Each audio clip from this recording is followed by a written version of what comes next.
Hey, welcome to this next very confusing episode of the Demo Shelf here at Howling Wolf Games, where apparently we'll be building decks. First, what you need to do is go to the whatever store, I don't even know what they're called, they have wood at them, you need to get like seasoned wood, and you need to get them measured out. Measure twice, is what they tell me, I don't know.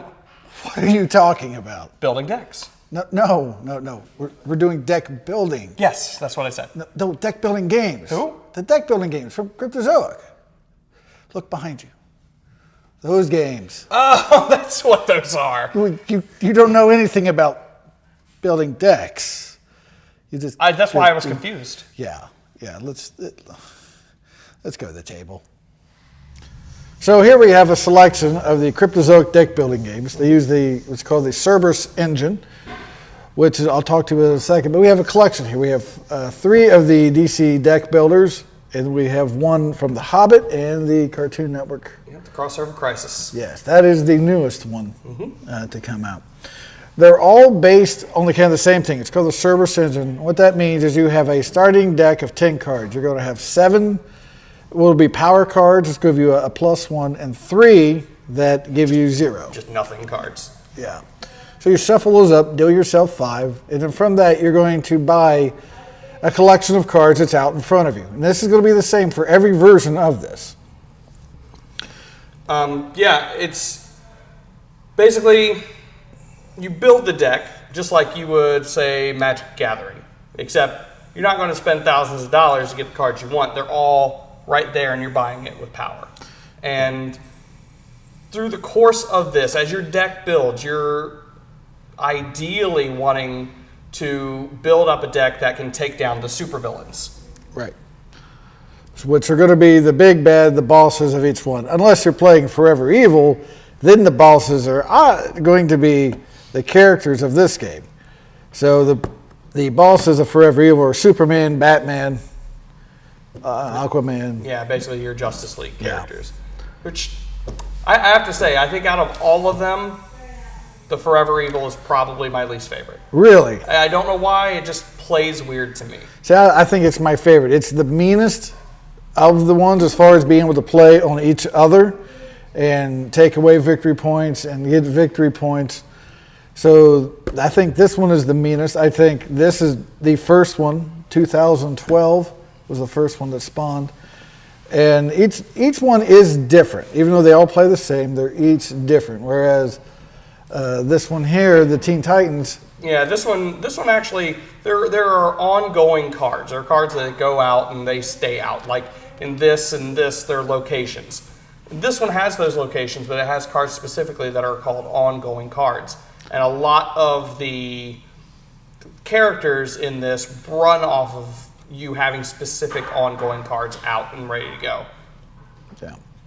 Now there's a whole set based upon the Tolkien movies, or Tolkien books from the movies. This is The Hobbit, along with the expansion, which is the Desolation of Smaug.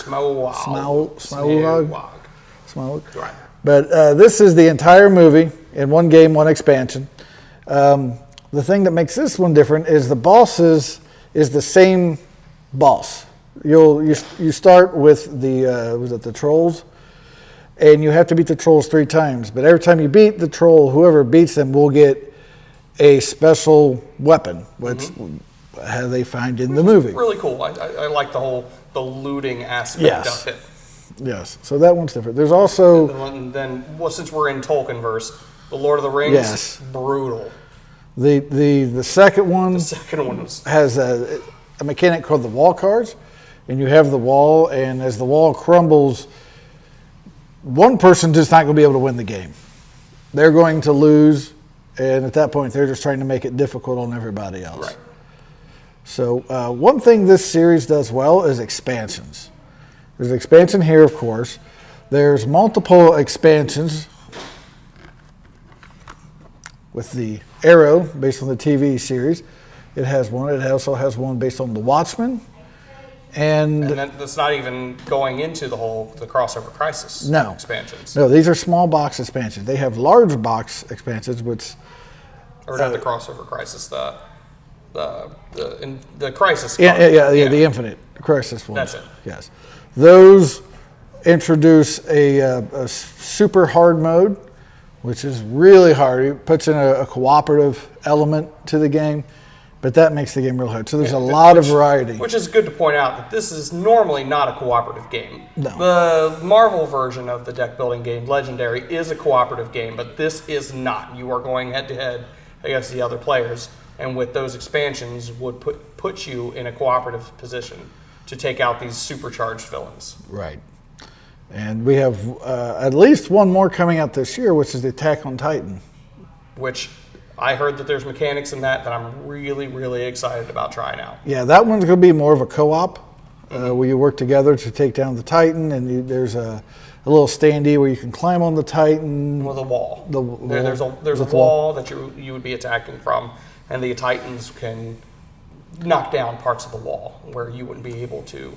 I believe, if I've read this correctly, the sections of the wall would have like the cards on them that you could buy, and then once that goes away, you won't be able to buy anything from that wall, part of the wall.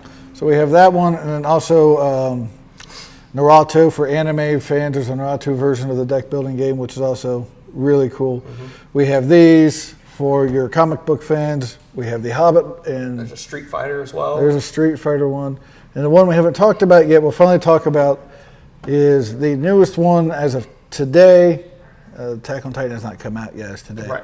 So that is solely catered for the younger crowd. Right. They take a lot of characters that have been on Cartoon Network and cross them over.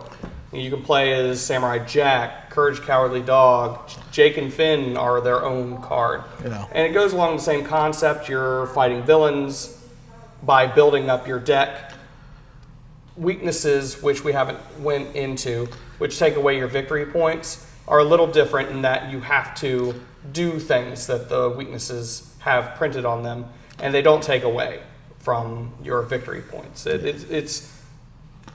It's nicer, but it's way sillier. Yeah. Because you have to do certain things that... There's a rock, paper, scissor elements. There's also a fist bump. There's one where you have to play with your hands on the table. You're not going to fist bump me? Oh, sorry. Yeah, you kind of got to.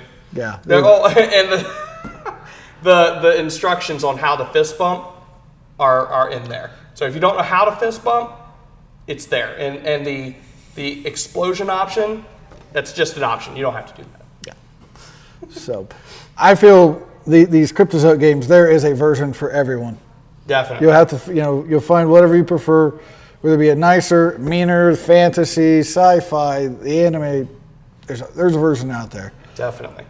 So there's always look for the version for you. And I'm definitely excited to see what else they can come up with, because they're not even close to being done. No. Well, that's just a few of the CRYPTOZOIC games that are deck builders. You should check them all out. There's one for every type of person. And what are you doing? See? Told you we'd be building decks. Oh, jeez. Well, it's time to box up this episode. I'm Brad. I'm Mike. And remember to like and subscribe, and in the comments below, tell us what you want us to review next.